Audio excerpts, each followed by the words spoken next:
अस्सलाम वालेकुम aspirants, Taiba Hafeez here from study river.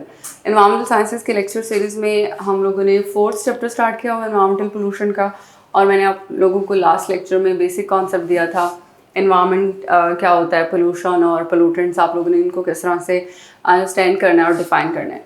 तो आज हम एयर पोल्यूशन से स्टार्ट करेंगे। एयर पोल्यूटेंट्स जो हैं एयर में, according to environmental protection agency, there are 6 pollutants जिनको उन्होंने क्राइटेरिया पोल्यूटेंट्स का नाम दिया है।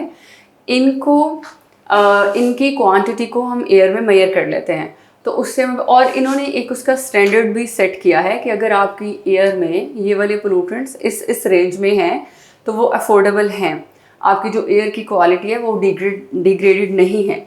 लेकिन अगर इस रेंज से बढ़ गए हैं पोल्यूटेंट्स तो फिर आपकी जो एयर की क्वालिटी है वो लो हो जाती है या बैड हो जाती है, या वो पुअर क्वालिटी उसको कंसिडर किया जाता है। वो कौन से 6 पोल्यूटेंट्स हैं? वो सल्फ़र के कंपाउंड्स, मतलब बेसिकली उनमें जो बेसिक पोल्यूटेंट होगा वो सल्फ़र होगा। कार्बन मोनोऑक्साइड, पर्टिकुलेट मैटर इसको बोलते हैं, पीएम पर्टिकुलेट मैटर, ये मैं आप लोगों को एक्सप्लेन करूँगी। नाइट्रोजन के कंपाउंड नॉक्स, फिर हाइड्रोकार्बन, इसके अलावा लेड, इसको आप लेड लिख सकते हैं। नाइट्रोजन के compounds of sulphur, carbon monoxide, particulate matter, अगर ये एब्रीविएशन या केमिकल फार्मूला नहीं भी याद रहते तो। अच्छा, अब ये जो पर्टिकुलेट मैटर है ये ज़्यादा इंपॉर्टेंट है, दिस इज़ जो है वो the most important one. Particulate matter basically एक स्मॉलेस्ट साइज़ का एक सॉलिड पार्टिकल होता है, जो इतने छोटे साइज़ का होता है कि आपको वो फील नहीं होता, लेकिन अगर वो आपकी एयर में शामिल हो जाए तो वो एयर की क्वालिटी को पुअर कर देता है, क्योंकि जो आपकी एयर है वो गैसेस से मिलकर बनी है, उसमें कोई भी सॉलिड पार्टिकल शामिल नहीं हो सकता। अच्छा, फिर ये सॉलिड पार्टिकल कहाँ से आ जाता है, ये हम सोर्सेज पढ़ेंगे। अब रोड साइड डस्ट से आ गया, जो वेस्ट है, आपका जो वेस्ट है जिसको आप मैनेज नहीं कर रहे होते, ये वहाँ से आ जाता है। कंस्ट्रक्शन साइट्स से आ जाता है, माइनिंग इंडस्ट्री से आता है। तो आपके इन्वायरमेंट में जितना भी वेस्ट है या जितने भी हार्मफुल सब्सटेंसेस शामिल हो जाते हैं, तो वहाँ से जो सॉलिड पार्टिकल्स आपकी एयर में शामिल हो जाते हैं उसको आप पर्टिकुलेट मैटर कहते हैं। अब इसका साइज़ होता है कि ये किस साइज़ का है, 2.5 का है या 10 का है। 2.5 का ज़्यादा इंपॉर्टेंट है, क्योंकि ये बिल्कुल आप इसको इनहेल भी कर लेते हैं। जब आप सॉइल को, एयर को इनहेल कर रहे हैं, सांस ले रहे हैं, तो ये भी साथ चला जाता है आपके लंग्स में, जिसकी वजह से फिर बहुत ज़्यादा हेल्थ इश्यूज होते हैं। अच्छा, अब ये according to EPA particulate matter air में 10 माइक्रोग्राम पर मीटर क्यूब, ये इसका यूनिट है। तो इतना अगर ये प्रेजेंट है तो ये अफोर्डेबल है, एयर क्वालिटी आपकी गुड है। लेकिन अगर ये 10 माइक्रोग्राम से ज़्यादा है आपकी एयर क्वालिटी में, तो फिर जो एयर क्वालिटी है वो पुअर हो जाएगी। अब अगर हम world air quality report check करें, वर्ल्ड एयर क्वालिटी रिपोर्ट, तो पाकिस्तान की एयर में जो पर्टिकुलेट मैटर है वो 65.8 माइक्रोग्राम पर मीटर क्यूब है। तो हाईली पुअर जो है वो हमारी एयर डिक्लेयर्ड है। इसी तरह अगर आप एयर क्वालिटी इंडेक्स देखें तो उसका स्केल होता है 0 to 500।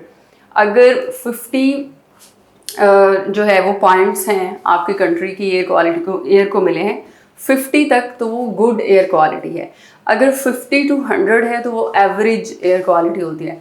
अगर वो 100 से प्रोसीड कर गई है तो फिर वो पुअर एयर क्वालिटी या बैड एयर क्वालिटी में इंक्लूड हो जाती है। और पाकिस्तान का जो एयर क्वालिटी इंडेक्स है वो अब इन रिसेंट ईयर्स में 150 प्लस ही रहा है। तो पाकिस्तान की एयर जो है वो बहुत ज़्यादा पुअर क्वालिटी में जाना शुरू हो गई है। अब ये सारे पोल्यूटेंट्स कहाँ से आ जाते हैं, ये मैंने आपको इसका सारा कॉन्सेप्ट दे दिया। इनके सोर्सेज क्या हैं? स्टेशनरी सोर्सेज, मोबाइल सोर्सेज, हम दो में डिवाइड कर लेते हैं। स्टेशनरी मतलब जो पॉइंट सोर्सेज होते हैं, और मोबाइल सोर्सेज जो नॉन पॉइंट सोर्सेज होते हैं, जो मूवेबल होते हैं। तो पॉइंट सोर्सेज में आपकी इंडस्ट्री आ जाती है, स्टोरेज पाइल्स आ जाते हैं, आपकी चिमनीज जहाँ से भी स्मोक निकल रहा हो। और जो नॉन पॉइंट सोर्सेज हैं जो मूव कर रहे होते हैं, उसमें ऑटोमोबाइल्स, व्हीकल्स जो आपके रोड्स पे हैं, शिप्स, वहाँ से भी स्मोक निकल रहा होता है। आप जो रोड साइड डस्ट होती है, तो ये सारे इसमें आ जाते हैं मोबाइल में। अब अगर हम इसका इम्पैक्ट देखें, हमारी ये जो एयर क्वालिटी है अगर वो अच्छी नहीं रहती तो उसका हमारे ऊपर क्या इम्पैक्ट है? इसके इकोनॉमिक इम्पैक्ट भी हैं, सोशल इम्पैक्ट भी हैं। इकोनॉमिक इम्पैक्ट में ये कि हमारी टूरिज्म इंडस्ट्री के ऊपर बहुत बुरा इम्पैक्ट आ सकता है। मैं एक छोटी सी एग्जांपल देती हूँ। अगर स्मोक हो जाए लाहौर में बहुत ज़्यादा, तो जैसे हर साल ही होता है, तो 10 to 15 डेज़ के लिए जो प्लेसेस हैं वो क्लोज़ कर दी जाती हैं, क्योंकि जितना ज़्यादा लोग बाहर आते हैं उनके ऊपर उतने ही ज़्यादा हेल्थ इम्पैक्ट्स आ रहे होते हैं। तो उससे क्या होता है, अच्छा फिर लोग खुद भी बाहर नहीं निकलना चाह रहे होते क्योंकि फिजिबल नहीं होता उनके लिए, एयर फिजिबल नहीं होती बाहर, वेदर। तो आपकी टूरिज्म इंडस्ट्री इम्पैक्ट होती है, एंटरटेन नहीं करने के लिए लोग बाहर नहीं जाते, आपके स्कूल्स बंद हो जाते हैं और बहुत सारी चीज़ें जो आपके हिस्टोरिकल प्लेसेस हैं वहाँ पे जो गैदरिंग है वो कम हो जाती है। और जब हम फार्म्स ऑफ एयर पोल्यूशन पढ़ेंगे, इसमें जब हम एसिड रेन पढ़ेंगे तो वैसे भी आपकी टूरिज्म इंडस्ट्री के ऊपर इम्पैक्ट आता है, क्योंकि आपकी जितनी भी प्लेसेस हैं जो कि टूरिज्म में शामिल हो सकती हैं उनका जो स्ट्रक्चर है, टेक्सचर है, उनका जिन चीज़ों से वो मिलकर बनी है वो सारा डिस्ट्रॉय होता जा रहा है। अच्छा फिर कास्ट इसकी बहुत ज़्यादा पड़ती है आपको। अब आप एयर पोल्यूशन को मैनेज करेंगे, उसके लिए एडवांस आपको टेक्नोलॉजी चाहिए, बहुत ज़्यादा रिसर्च करनी पड़ेगी, आपको पॉलिसी बनानी पड़ेगी, उसको इम्प्लीमेंट करना पड़ेगा, उसके लिए बजट चाहिए होगा, तो उसके लिए बहुत ज़्यादा कास्ट, पाकिस्तान की बहुत ज़्यादा कास्ट आ रही है ये स्मोक को और एयर पोल्यूशन को देखने में। फिर इसकी हेल्थ कास्ट बहुत ज़्यादा होती है, हॉस्पिटल्स बढ़ जाते हैं, लोगों को ब्रीदिंग इशू होते हैं, एलर्जिक प्रॉब्लम्स, अस्थमा, इस तरह के लंग्स प्रॉब्लम्स हो जाते हैं। तो जो पब्लिक हॉस्पिटल हैं जिनके ऊपर गवर्नमेंट इन्वेस्ट करती है उसकी कास्ट भी होती है।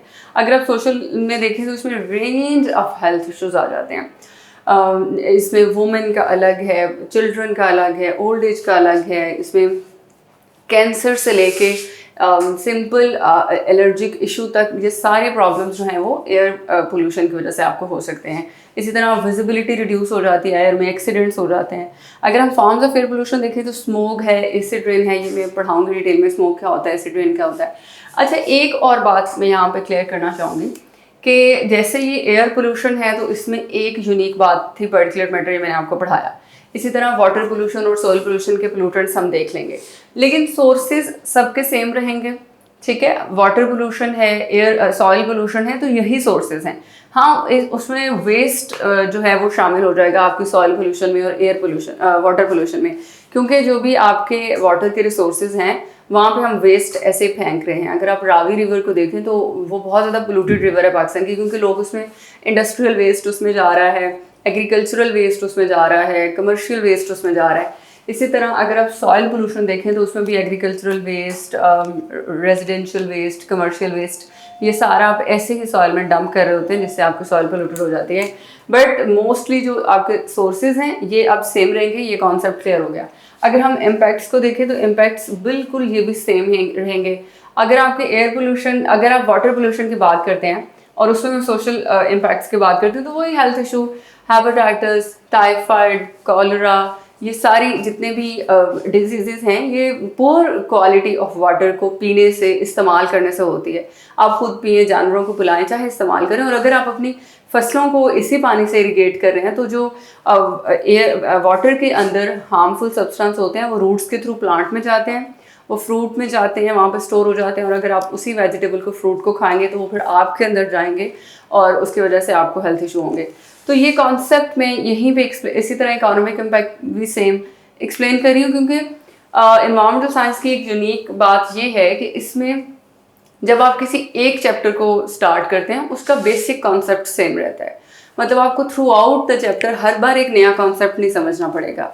एक चैप्टर एक ही कॉन्सेप्ट को लेकर चल रहा होता है और आप बहुत अच्छे से स्मार्ट जो टेक्निक्स के थ्रू, स्मार्ट प्रिपरेशन के थ्रू आप ओवरऑल उस चैप्टर को देख सकते हैं। अभी जब मैंने यहाँ पे सोल्यूशन डिस्कस नहीं किया क्योंकि मैं स्मोक और एसिड रेन को पढ़ा के सोल्यूशन डिस्कस करूँगी। उसकी वजह ये है कि ओवरऑल चाहे आप एयर पोल्यूशन देख लें, वाटर पोल्यूशन देख लें, सॉइल पोल्यूशन देख लें, सोल्यूशन भी आपके सेम होंगे। तो आप लोगों ने क्या करना है, एक तो मैं बिल्कुल डिटेल में नहीं जा रही किसी चीज़ की, एक तो सेशन ज्वाइन करना है लाजमी, उसमें हम बहुत डिटेल में चीज़ों को डिस्कस करेंगे। दूसरा ये कि अगर आप लोग खुद प्रिपरेशन कर रहे हैं तो एक ही बार आपने सोर्सेज लिख लेने हैं पूरे चैप्टर के लिए, एक ही बार आपने उसके इम्पैक्ट्स लिख लेने हैं और एक ही बार आपने उसका सोल्यूशन लिख लेना है। ये आपके 3 पेजेस बन जाएंगे और पूरा चैप्टर कवर हो जाएगा। और वर्ल्ड एयर क्वालिटी रिपोर्ट जिस भी साल आप तैयारी कर रहे हैं, 2021 है, 2022 है, 2023 है, 2021 तो गुजर चुका है, 2022 है, 3 है, 4 है, उस साल की वर्ल्ड एयर क्वालिटी रिपोर्ट से आपने एयर क्वालिटी इंडेक्स देख लेना पाकिस्तान का, एवरेज एयर क्वालिटी इंडेक्स देख लेना है वर्ल्ड का, पार्टिकुलेट मैटर देख लेना अपने सोल में आपने, और पाकिस्तान का मोस्ट पोल्यूटेड सिटी कौन सा है वो आपने देख लेना है, उसमें कराची, लाहौर, फैसलाबाद ये सारे आ जाते हैं। और पाकिस्तान का जो सबसे क्लीन सिटी है उसमें इस्लामाबाद आता है। ऑल्दो इस्लामाबाद का भी जो एयर क्वालिटी इंडेक्स है वो 100+ पे है, लेकिन पाकिस्तान में हम उसको लीस्ट पोल्यूटेड सिटी काउंट करते हैं। तो ये सारी चीज़ें आपने एक ही दफ़ा प्रिपेयर कर लेनी और आपका ये चैप्टर इंशाल्लाह बहुत अच्छा प्रिपेयर हो जाएगा। नेक्स्ट वीडियो में हम पढ़ेंगे smog and acid rain. Thank you. This lecture is just for conceptual clarity and about basic idea. For full session, please contact the number given below.